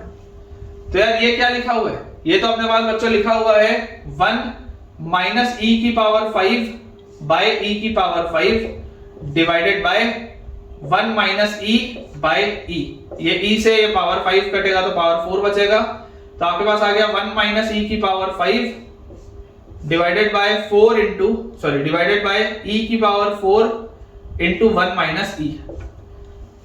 अगर आप कंपेयर करो, देखो न्यूमरेटर डिनोमिनेटर दोनों में से माइनस साइन अगर मैं बाहर ले लूं तो e की पावर 5 माइनस 1 बाय e की पावर 4 इंटू ई माइनस 1। ऊपर में से भी माइनस निकाल लो, नीचे से भी माइनस निकाल लो, कंपेयर करो e की power lambda minus 1 upon e की power mu into E minus 1। Compare करोगे क्लियरली आप देख सकते हो बेटा लैम्डा का वैल्यू आ रहा है 5, म्यू का वैल्यू आपके पास आ रहा है 4। आपको इवैल्यूएट करना है, देखो लैम्डा और म्यू नेचुरल नंबर है, बिल्कुल सही बात है। आपको इवैल्यूएट क्या करना है, lambda plus mu, answer will be 9। बढ़िया सा इंटीजर टाइप क्वेश्चन है बेटा, जबरदस्त क्वेश्चन। 4 स्टार लगाए, मैं तो बोलता हूं 5वां और लगा दो, 5वां और लगा दो। अच्छा लगा या नहीं लगा बताओ, ईमानदारी से वीडियो पॉज करो, कमेंट में बताओ ये सवाल आपको कैसा लगा।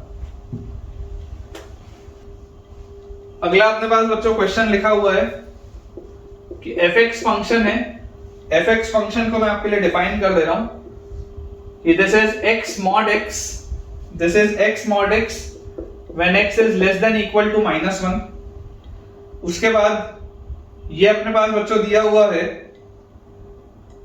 Bracketed x plus 1 plus bracketed 1 minus x, bracketed x plus 1 plus bracketed 1 minus x when x belongs to -1 से 1 ओपन, और minus x mod x when x is greater than equal to 1।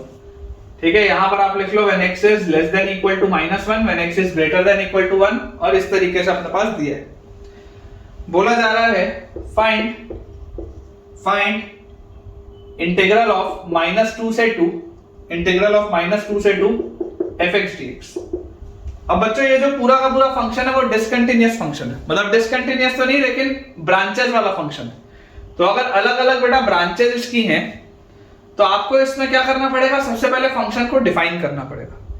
तो देखो अगर -1 से मैं आपको बोलता हूं डिफाइन करना चालू करते हैं, आपको इंटीग्रेट करना -2 से लेकर 2 तक, तो आप इसको ऐसा लिखो fx की जो ब्रांच होगी सबसे पहली हमारे पास क्या आ जाएगा, x mod x। अच्छा अगर आप -1 से छोटा x ले रहे हो, मतलब यहां पर x क्या होगा, नेगेटिव होगा, तो अगर x नेगेटिव होगा तो mod x कैसा बन के खुलेगा, -x। तो ये ब्रांच तो आ जाएगी -x²। ये ब्रांच तो आपके पास कहां से कहां आ जाएगी, -x² आ जाएगी। और ये -x² बच्चों कहां से कहां होगा, इसमें आप बोलोगे कि x जो होगा दिस बिलोंग्स टू -2 से लेकर -1 तक। ठीक है, आप इंटीग्रेट -2 से लेकर 2 तक कर रहे हैं, रेदर मैं बोलता हूं -2 पे आप ओपन रख लो, कोई दिक्कत नहीं है, क्योंकि ये -2 प्लस से 2 माइनस तक होता है, तो -2 पर आप ओपन रख लो और -1 पर क्लोज रख लो, कोई दिक्कत नहीं। नेगेटिव वैल्यूज है, mod x -x बन के खुलेगा तो ये -x² होगा। इसके बाद -1 से 1 तक आपके पास ये ब्रांच है, तो ब्रैकेटेड फंक्शन है, तो आप सबसे पहले इसको बेटा क्या करो, आप bracketed of x plus 1 plus bracketed of 1 minus x, इसको आप कैसे लिख सकते हैं, आपको एक चीज पता है कि bracketed of x plus i होता है ब्रैकेटेड x प्लस i, ये आपको पता है। तो आप लिख सकते हैं ब्रैकेटेड, ये एज लिखा है मैंने, ठीक है, as bracketed of x plus i is equal to bracketed x plus i, है ना। This function bracketed function is your greatest integer function, लिख देता हूं मैं यहां पे। तो आपके पास लिखा हुआ है ये bracketed of x plus 1 is bracketed x plus 1 और माइनस या प्लस ब्रैकेटेड ऑफ -x, ये लिखा है। तो this is 2 plus bracketed x plus bracketed of -x, ये हमारे पास लिखा हुआ है। अब बेटा मैं आपको बोलता हूं कि अगर ये बीच वाली जो ब्रांच है वो ये हमारे पास लिखी है बीच वाली ब्रांच, तो आप इसको अब लिखिए -1 से लेकर 0 तक।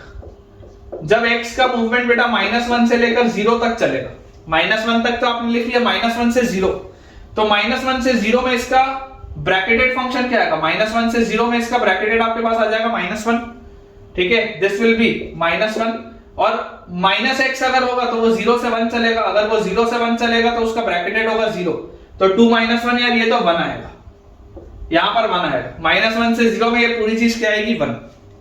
इसके बाद अगर बेटा मैं बात करूं 0 पर अगर अपन देख लें इसकी वैल्यू क्या आ रही, तो 0 अगर आप रखोगे तो ये 0 इसकी वैल्यू 0 पर 2 आएगी, 0 पर इसकी वैल्यू 2 आएगी।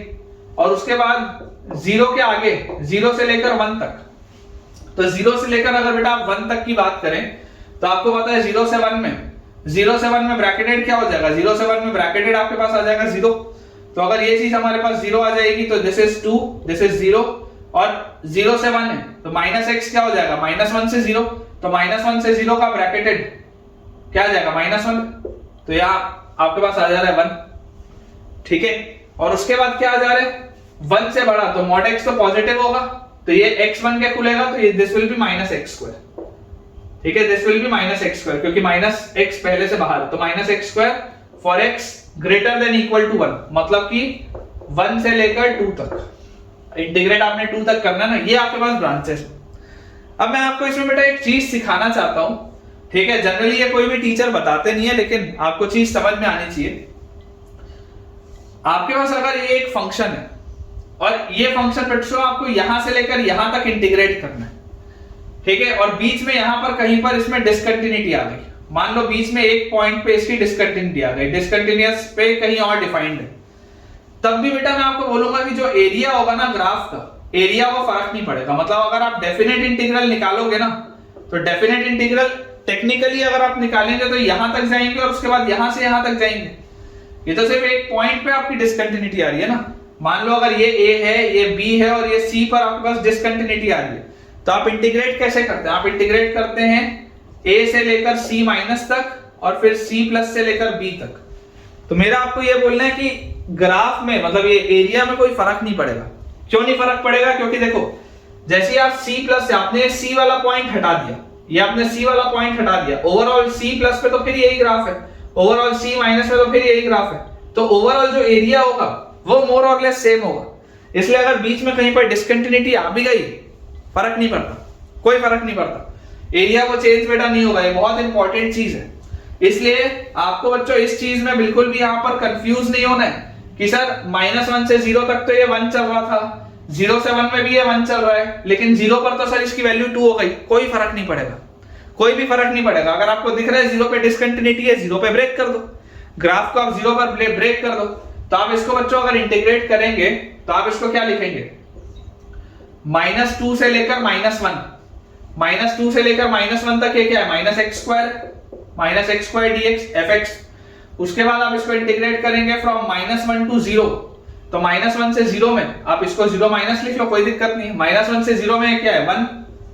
उसके बाद फ्रॉम 0+ से लेकर 1 तक, 0+ से लेकर 1 तक ये क्या है अगेन 1, और प्लस 1 से लेकर 2 तक, 1 से लेकर 2 तक ये क्या है -x² dx। ये लिखा है आपके पास, इसी को तो सॉल्व करना है बस। ये बीच में अगर एक जगह डिसकंटिन्यूअस हुआ भी तो क्या फर्क पड़ रहा है, आपने हटा दिया डिसकंटिन्यूटी वाले पॉइंट को। x² का होता है x³/3, तो this is -x³/3 from -2 to -1, फिर plus x from -1 to 0 minus, फिर प्लस x फ्रॉम 0+ टू 1, फिर प्लस -x³/3 फ्रॉम 1 टू 2। तो यहां पर बच्चों अपने पास आ जाएगा, अगर आपको इस माइनस साइन को बैलेंस करना होगा तो आप लिमिट्स इंटरचेंज करेंगे, तो जो -2 से -1 था अब वो -1 से -2 हो गया, तो ये 1/3 -2 रखेंगे तो -8 और -1 रखेंगे तो -1 तो +1। फिर यहां पर 0 रखोगे तो 0 आएगा और -1 रखोगे तो -1 आएगा तो +1, फिर +1 रखोगे तो 1 आएगा, 0 रखोगे तो 0 आएगा। फिर ये माइनस को अगर आपको बैलेंस करना है तो आप लिमिट्स इंटरचेंज कर सकते हैं, ये 2 से 1 हो जाएगा तो +1/3 और दिस विल बी 1 - 2 का क्यूब इज 8। ये आ रहा है अपने पास। तो फाइनली बेटा अगर आप इसको सॉल्व करेंगे तो आपके पास आ जाएगा -8 + 1, -8 + 1 इज -7, तो -7/3, फिर 1 और 1 2 और अगेन -7/3, तो अपने पास आ गया -14/3 + 2। क्लियरली आपके पास बच्चों देखो आंसर क्या आ रहा है, 3 into 2 is 6 minus 14 plus 6 is -8/3। -8/3 आएगा बेटा आंसर, चेक कर लीजिए। -8/3 आपके पास आंसर आ जाएगा। ये एक जगह अगर डिस्कंटिन्यूटी आ भी गई तो उससे कोई भी फर्क नहीं पड़ता। मैं आपको एक सवाल और कराऊंगा, उससे भी मैं आपके पास यही वाली बेटा चीज पे एम्फसाइज दोबारा करूंगा कि अगर किसी पॉइंट पे आपको दिख रहा है डिस्कंटिन्यूटी हो रही है, हटा दो, एरिया को फर्क नहीं पड़ेगा। एरिया को बच्चों बिल्कुल भी इसमें फर्क नहीं पड़ेगा। चलिए अगला सवाल बेटा देखते हैं। आप बस इस बात को ध्यान रखिए, जब भी आपको बेटा इंटीग्रेट करना हो, डिस्कंटिन्यूटी अगर दिख रही है, डिस्कंटिन्यूटी वाले पॉइंट को हटाओ और जैसे इंटीग्रेट करते हो वैसे करो। अभी एक और कराऊंगा सवाल, अभी एक तो कराया ही कराया, ठीक है। उस समय मैंने वो e की पावर वाला भी आपको कराया था, जिसमें कि कॉमन मिस्टेक क्या हो जाता है, 1 - e/e+1 आ जाता है, लेकिन एक्चुअल आंसर क्या, एक्चुअल आंसर कुछ और ही। तो डिस्कंटिन्यूअस फंक्शन को देख के घबराना नहीं है, पॉइंट ऑफ डिस्कंटिन्यूटी दिखी हटा दो, और नॉर्मली जैसे अपन इसको फिर इंटीग्रेट करते हैं, ब्रेक करके आप इंटीग्रेट कर दो। क्वेश्चन आपके पास लिखा है इंटीग्रल 0 से लेकर π/2, 0 से लेकर π/2 root over sec x minus tan x divided by sec x plus tan x, ठीक है। ये पूरा रूट के अंदर है, sec x minus tan x divided by sec x plus tan x multiplied by cosec x divided by root over 1 + 2 cosec x, ये अपने पास लिखा है बेटा dx। इसको आपको सॉल्व करना है। थोड़ा सा भयानक सा प्रोफाइल है, लेकिन कोई दिक्कत नहीं, भयानक है तो है, बना लेंगे। कैसे बनाएंगे, तो इसको बेटा आप सबसे पहले रैशनलाइज करके आगे बढ़ो। जो पहले वाली आपको चीज दिख रही है, पहले वाली चीज को तो आप रैशनलाइज करो और आगे बढ़ जाओ। कैसे आगे बढ़ोगे, देखो 0 से π/2, इसको आप बोल सकते हो root over sec x minus tan x divided by sec x plus tan x। अगर मैं इस पूरी चीज को, अगर बेटा इस पूरी चीज को मैं ऐसा बोल दूं कि यार sec x minus tan x divided by sec x minus tan x के रूट, इससे बेटा अगर मैं इसको मल्टीप्लाई डिवाइड कर दूं, रैशनलाइज कर रहा हूं मैं, रैशनलाइज कर रहा हूं, जैसे ये बेटा मैं करूंगा और उसके बाद आगे की कहानी वैसी है, cosec x divided by 1 + 2 cosec x का रूट dx, ये लिखा है अपने पास। तो यार यहां से मेरे पास ये दोनों रूट मल्टीप्लाई होके बना लेंगे sec x minus tan x, और डिवाइडेड बाय नीचे क्या लिखा हुआ है, a + b into a minus b, a + b into a minus b क्या होता है, a² - b², मतलब ये आपके पास आ जाएगा sec² x minus tan² x, ये आपके पास आ जाएगा sec² x minus tan² x, और इसका root over sec² x minus tan² x, ठीक है। और उसके आगे बेटा जो आपके पास लिखा हुआ है, उसको अगर आप sin cos में बदल दो, इसको भी बदलेंगे। चलो पहले तो ऐसे ही लिख लेते हैं, एक बार ऐसी और लिख लेते हैं, cosec x by root over 1 + 2 cosec x dx, integral है फ्रॉम 0 to π/2। तो मुझे एक चीज पता है कि sec² माइनस tan² क्या होता है, 1। तो अगर sec² माइनस tan² 1 होता है तो रूट ऑफ 1 तो खत्म, ये वाला डिनोमिनेटर तो खत्म हो गया, और इसको आपने जैसे ही रैशनलाइज किया तो ऊपर वाला रेडिकल भी हट गया, तो फायदा हो गया इससे अपने को। अब मैं बोलता हूं जब कभी भी सवाल बेकार दिखे या अटके, साइन कॉस में कन्वर्ट करने का थॉट आना चाहिए। अगर इसको हम साइन कॉस में बेटा कन्वर्ट करें तो हमारे पास आ जाएगा 0 से π/2 में 1 cos x minus sin x cos x, तो 1 -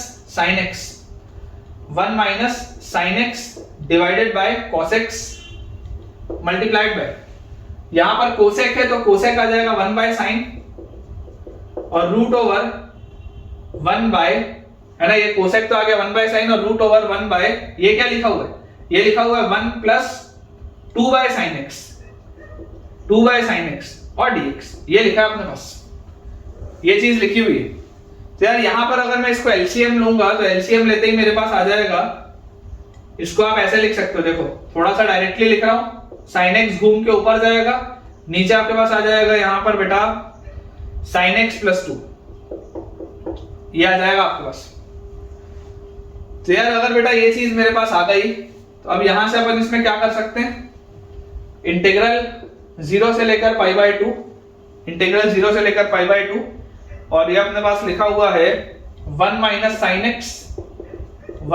साइन एक्स डिवाइडेड बाय, नीचे अपने पास लिखा हुआ है ये रूट साइन एक्स और एक रूट साइन एक्स बैलेंस होगा, तो cos x into under root of sine x, ठीक है, ऊपर का एक रूट साइन एक्स नीचे वाले से कटा, और रूट ओवर लिखा हुआ है साइन एक्स प्लस टू और dx। फिलहाल अपने पास बेटा ये चीज पूरी की पूरी लिखी हुई है। अब एक बच्चों बहुत ही क्रिटिकल स्टेप है इसमें, वेरी क्रिटिकल स्टेप बेटा, स्टार लगा लेंगे, इसके बाद बच्चा जनरली फंस जाता है। आपको बेटा साइन और कॉस में रिलेशन पता होना चाहिए। आप सोच के देखो, अगर आप ऊपर नीचे 1 plus sine x multiply divide कर दो, क्या फायदा होगा उससे? 0 से पाई बाय 2, मैं बोल रहा हूं ये 1 माइनस साइन एक्स जैसा लिखा है वैसे ही लिखे रहने दो। आप एक 1 प्लस साइन एक्स और लिख दो, और नीचे भी आप एक 1 प्लस साइन एक्स और लिख दो, और बाकी जो चीज जैसी लिखी है लिखे रहने दो, cos x root sine x, उसके बाद रूट साइन एक्स प्लस 2, बाकी सब वैसी रहने दो, बाकी सारी चीजें आप वैसी रहने दो। आप सिर्फ एक 1 प्लस साइन एक्स ऊपर नीचे कर दो, क्या फायदा होगा? 1 minus sine x into 1 plus sine x क्या होता है ये? a minus b into a plus b, a square minus b square, मतलब ये हो जाएगा 1 माइनस साइन स्क्वायर, और 1 माइनस साइन स्क्वायर होता है cos square, 1 minus sine square होता है cos स्क्वायर, तो cos स्क्वायर में से एक cos कटेगा। जो अब मैं लिख रहा हूं बहुत ध्यान से देखना, cos स्क्वायर x ऊपर आएगा, नीचे cos x आएगा, कट के एक cos x ऊपर, और नीचे आपके पास आ गया 1 plus sine x into root sine x into root sine x plus 2, ये आ गया आपके पास, देख लो हो गया या नहीं हो गया फायदा? ऊपर आपके पास cos x आ गया, नीचे आपके पास सारे sin x के टर्म्स है। ऊपर आपके पास cos x आ चुका है और नीचे आपके पास बेटा सारे के सारे sin x के टर्म्स हैं। बहुत सिंपल सी इसमें बात है कि मैं आपको बोल देता हूं put sin x is equal to t। जैसे ही आप sin x को बच्चों t बोलेंगे, इमीडिएटली आपको दिखाई देता है cos x dx जो होगा वो dt में निकलेगा।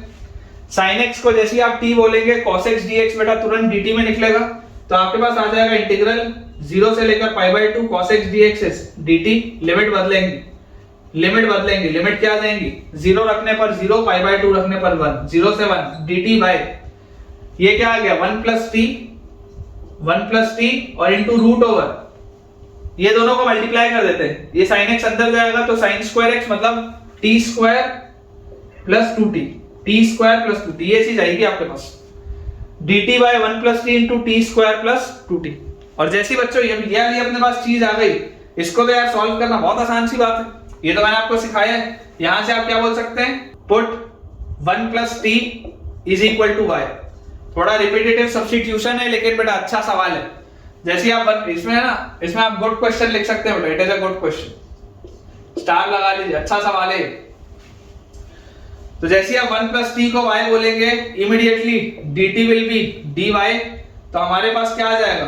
फाइनली अपने पास आ जाएगा इंटीग्रल ऑफ, लिमिट क्या आएगी? जैसे आप यहां पर 0 रखोगे तो 1 रखोगे तो 2, तो 1 से 2, और dy अपॉन 1 प्लस टी को बच्चों आपने y बोला है तो y इंटू रूट ओवर, ये जो लिखा हुआ बेटा ये क्या लिखा हुआ है? ये अपने पास लिखा हुआ है टी स्क्वायर प्लस 2t।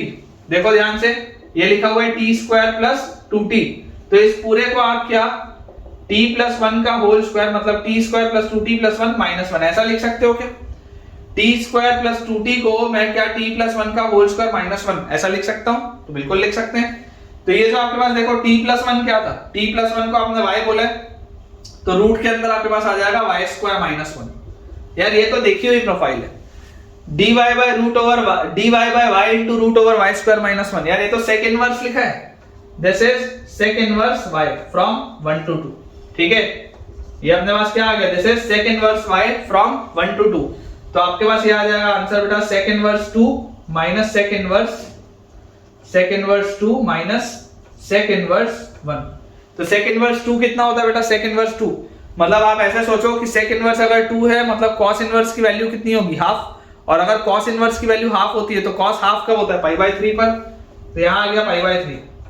फिर सेक इनवर्स 1, सेक इनवर्स अगर 1 है मतलब cos भी 1 होगा, cos इनवर्स भी 1 होगा, और cos थीटा की वैल्यू 1 कब होती है? जब थीटा आपके पास क्या होता है? 0 होता है, क्योंकि cos 0 की वैल्यू 1 होती है, तो cos inverse 1 will be 0, therefore sec inverse 1 ये भी 0 होगा। तो आपके पास आंसर आएगा बेटा पाई बाय 3 माइनस 0, मतलब कि जो फाइनल आंसर होगा that will be pi by 3। Check कर लीजिए, फाइनल आंसर बच्चों आपके पास जो आएगा दैट विल बी π/3। बेहतरीन सवाल है बेटा, बेहतरीन सवाल। चलिए एक आखिरी अपन क्वेश्चन और करते हैं, फिर आज का लेक्चर एंड करेंगे। इसके बाद बेटा अपन एक लेक्चर बस और रखेंगे क्वेश्चन प्रैक्टिस का, ठीक है। आज के लेक्चर में सारे क्वेश्चंस हो नहीं पाए हैं, तो बस इसके बाद एक अपन लेक्चर और रखेंगे क्वेश्चन प्रैक्टिस का, उसके बाद ये चैप्टर कंप्लीट अपना हो जाएगा। तो आज के लेक्चर का बच्चों लास्ट सवाल अपने पास लिखा है, लेट mx denote the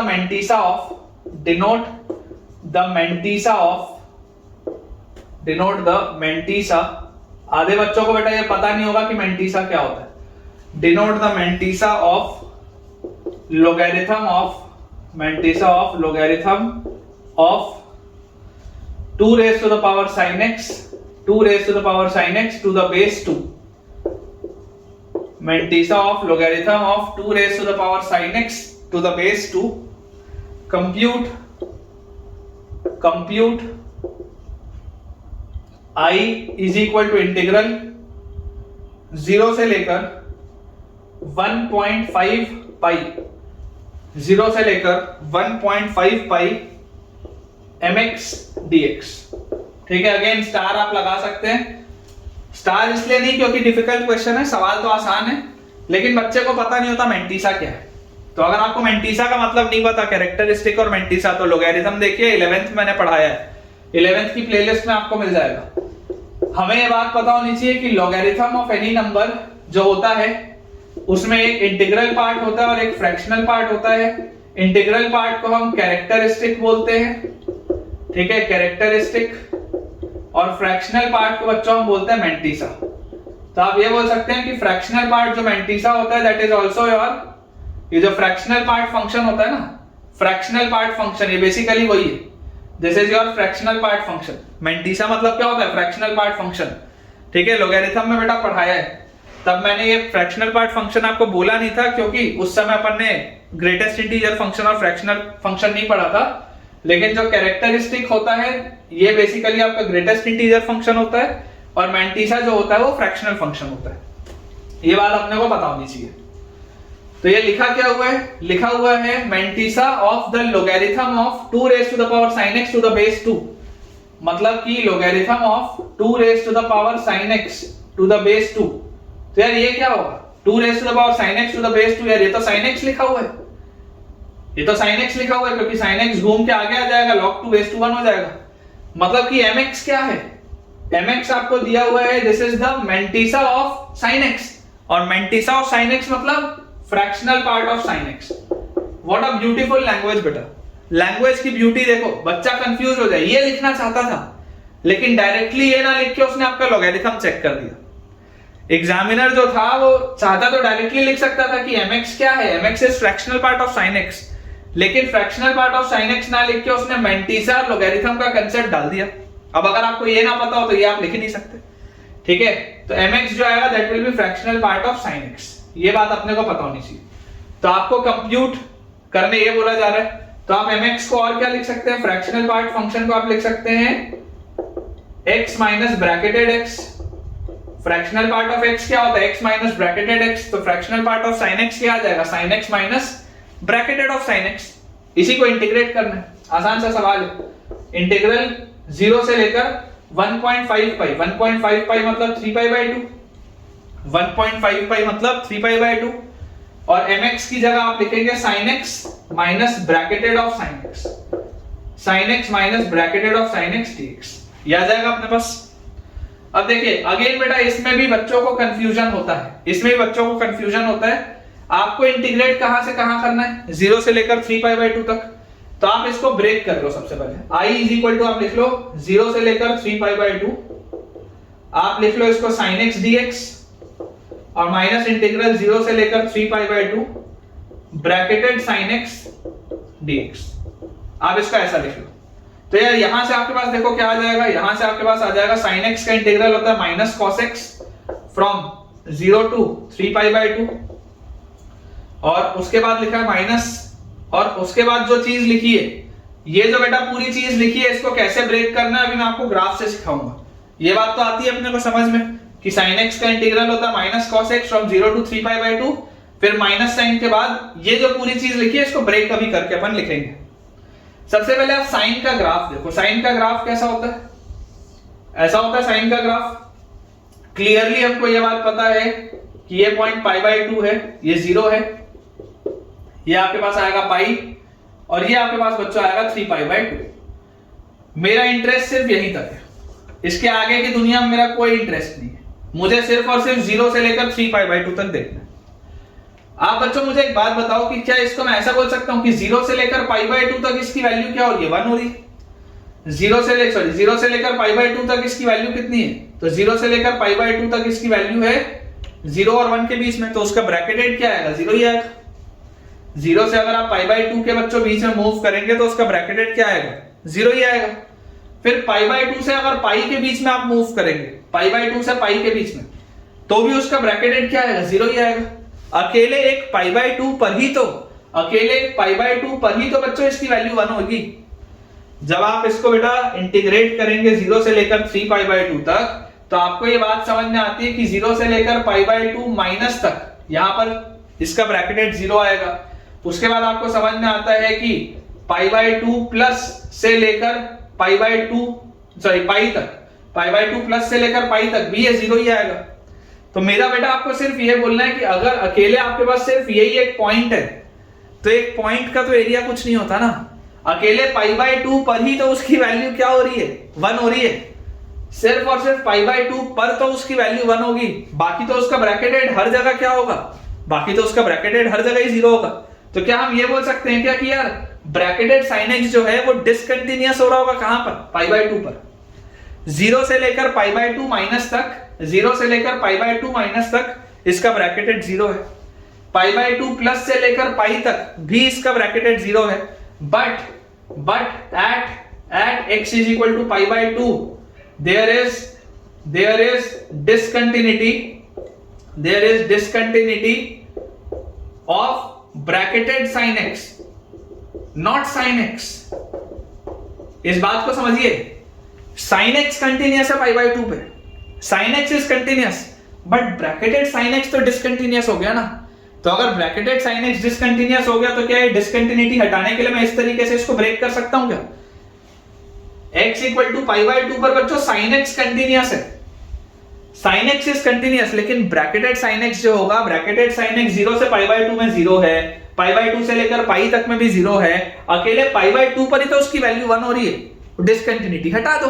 तो अगर आप डिसकंटिन्यूटी हटा दोगे तो इसको आप ब्रेक कर सकते हो। देखो 0 से लेकर सबसे पहले पाई बाय 2 माइनस तक, तो 0 से लेकर पाई बाय 2 माइनस तक तो ये 0 dx होगा। फिर प्लस पाई बाय 2 आपने रिमूव कर दिया, पाई बाय 2 प्लस से लेकर पाई तक, पाई बाय 2 प्लस से लेकर पाई तक क्या आएगा आपके पास? पाई बाय 2 प्लस से लेकर इधर भी पाई माइनस लिख लो, कोई दिक्कत नहीं, ये भी 0 आएगा। अब मुझे आप बताओ, ये भी देखो 0 आ रहा है, पाई पर भी क्या है? 0 है। फिर पाई प्लस से लेकर 3 पाई बाय 2 तक, है ना, आप चाहो तो यहां पाई भी लिख सकते हो, कोई दिक्कत नहीं। पाई से लेकर 3 पाई बाय 2 तक, तो पाई से लेकर 3 पाई बाय 2 तक बच्चों इसका जो पूरा ब्रैकेटेड होगा वो क्या चलेगा? -1 चलेगा। तो प्लस इंटीग्रल पाई से लेकर 3 पाई बाय 2 तक, ये जो पूरी चीज चलेगी दिस विल बी -1 dx। ठीक है, ये चीज आ जाएगी अपने पास। देखो पाई से लेकर 3 पाई बाय 2 तक इसका जो ब्रैकेटेड होगा, इसका ब्रैकेटेड -1 आएगा, तो ये अपने पास आ गया पूरा फंक्शन। अब जैसे ही पूरा ये फंक्शन आया, ये खत्म, और यहां पर भी आप देखो इस माइनस साइन को बैलेंस करने के लिए आप लिमिट्स को इंटरचेंज कर सकते हैं। तो ये जो 0 से 3 पाई बाय 2 था, अब वो आपके पास आ जाएगा फ्रॉम 3 पाई बाय 2 टू 0। ठीक है, cos का भी बेटा अपन ग्राफ बना लेते हैं। ये आपके पास cos का ग्राफ है, तो cos 0 होता है 1, फिर माइनस cos 3 पाई बाय 2, तो cos 3 पाई बाय 2 कहां पर आएगा?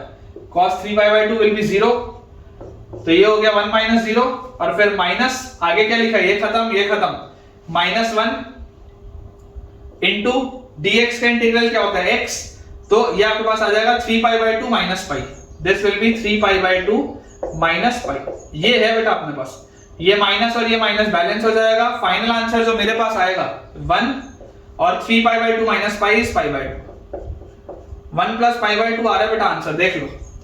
बहुत ही जबरदस्त और शानदार सवाल है। ठीक है, स्टार लगा लेंगे, इसका आंसर क्या आ जाएगा? Answer will be 1 plus pi by 2। तो बेटा कभी भी अगर हमारे पास डिसकंटिन्यूटी आए तो उस डिसकंटिन्यूटी को कैसे रिमूव करना है, कैसे सॉल्व करना है, मैंने आपको सिखा दिया। तो आज का लेक्चर हम यहीं पर एंड करेंगे। एक लास्ट लेक्चर और हम रखेंगे जिसमें कि एंटायरली और क्वेश्चंस की प्रैक्टिस होगी और फिर ये चैप्टर बहुत ही शानदार तरीके से वाइंड अप हो जाएगा। आपने बेटा जो भी नया सीखा हो, जिस भी तरीके से आज के लेक्चर में आपको फायदा हुआ हो, मुझे कमेंट्स में जरूर बताइए ताकि मैं मोटिवेटेड रहूं आपके लिए इसी तरीके से सारे लेक्चर्स लेके आने के लिए। अगर आपको वीडियो पसंद आया हो तो वीडियो को लाइक करें, चैनल को सब्सक्राइब करें और दोस्तों के साथ इस वीडियो के लिंक को शेयर भी करें ताकि उनकी पढ़ाई भी और अच्छी हो पाए। Thank you.